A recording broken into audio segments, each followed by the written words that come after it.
And today I'm going to show you 3 hip openers that are fantastic for anybody that sits a lot, if you drive a lot, if you have chronic low back tightness, if you have hip flexor tightness, and even really important for those people who do a lot of cardio out there. Although you're moving your hips a lot, oftentimes if you're using elliptical, you're a cyclist, or even an indoor spinner, you're using the same muscle groups over and over again that create this tightness. So this is a fantastic 3-part stretch. It's really simple, and it's going to make your hips, your spine a little healthier. Alright, so the first one is real simple. We're going to call this one a modified lunge. And what you'll do is you'll start with one knee on the ground, the other knee out in front of you at a 90-degree angle, just like this.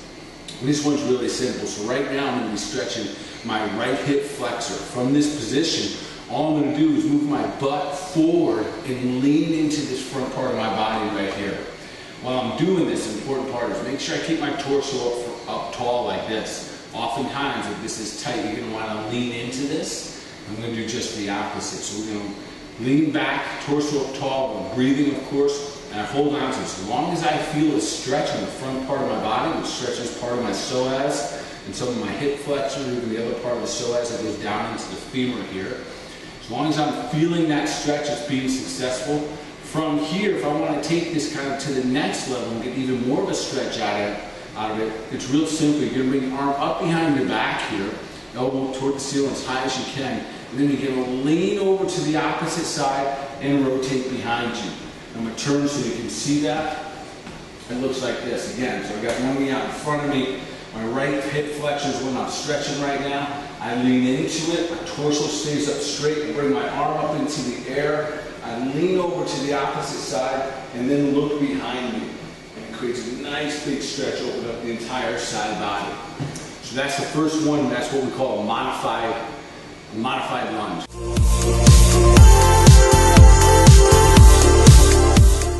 Okay, the second stretch for the hip openers is going to be, you're going to put your hand against the wall from a standing position.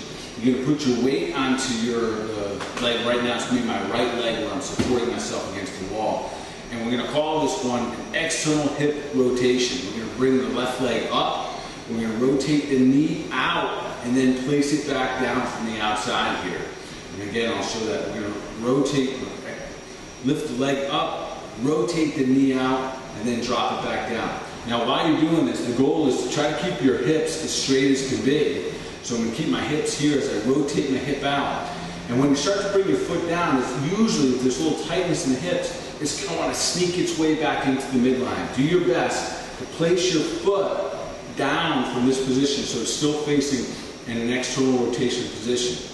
When you're doing this, there's a very good chance that you're going to feel some stuff, maybe a little click and a pop and some weird movements going on in the hip. And as long as it's not painful, that's okay. That's the stuff. We're doing this so we can start to lubricate this joint. This is a ball and socket joint. One of the major issues that take place in this hip is that we don't get enough lubrication to the entire socket, the entire ball and socket joint.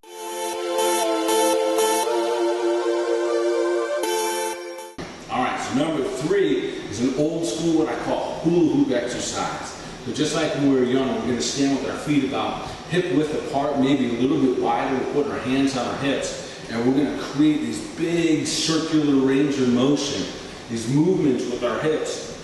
We're moving our hips forward, moving them all the way to the right, all the way back, all the way to the left in these circular motions. And again, this is going to help us a lot with creating lubrication in the actual ball and socket joint, and we should be getting some stretches in the hip flexors as I move forward, the IT band then when I move back, even a little bit of the glutes when I move all the way in the back part. And then once we do it one direction, you're going to circle and go in the other direction. We'll do about 20 in both directions. Your external hip rotations, 20 on one leg and then 20 on the other leg. The first one that we started with, the modified lunge, you hold that for about 20 seconds each side. Alright folks, I think that's going to really help you with your hip issues, your low back issues, and getting yourself a little healthier. Have yourself a good day.